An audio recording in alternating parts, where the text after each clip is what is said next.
Bonjour à tous, au menu de ce JT, un avant-goût des Audi Q3, Mercedes classe A berline, Seat Tarraco et Lamborghini Aventador SVJ. On vous parle aussi d'un futur record en BMW M2.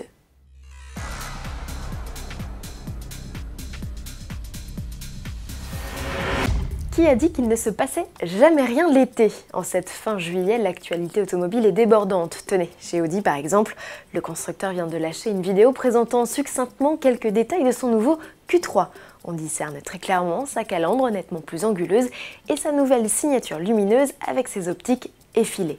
Il ne faudra pas attendre très longtemps pour connaître tous les détails du SUV de deuxième génération. Dès ce mercredi 25 juillet, il se dévoilera intégralement. Rendez-vous sur autoplus.fr et dans le JT pour le découvrir. C'est la quatrième nouveauté Audi révélée depuis le début de l'année, après le Q8 et les Audi A1 et TT restylés. Du côté de chez Mercedes, on ne chôme pas non plus, toutes les équipes sont sur les rangs à l'aube de la présentation de la classe A berline. La révélation est programmée pour ce jeudi 26 juillet. En attendant le jour J, le modèle tricorps s'est laissé photographier dans son plus simple appareil lors de tests en soufflerie. Mercedes dit avoir apporté un soin tout particulier à l'aérodynamique avec un coefficient de traînée particulièrement bas pour une berline. La classe A sedan sera commercialisée d'ici la fin de l'année. Elle sera à découvrir en octobre au Mondial de Paris. Une classe A tricorps, ce n'est pas une nouveauté. En avril, Mercedes avait présenté une version à empattement allongé dite L, dédiée pour le coup aux clients chinois. Lamborghini travaille d'arrache-pied aussi en cet été. Le constructeur prépare activement son Aventador à battre un record sur le Nürburgring. Deux vidéos teaser publiées par le constructeur montrent une version musclée de la supercar, la SVJ, en plein entraînement. À son volant, le pilote italien Marco Mappelli. Des dires de la firme, elle a été conçue pour avoir le meilleur ratio poids-puissance de la gamme. Selon des rumeurs, son V12 Atmo pourrait passer la barre des 800 chevaux.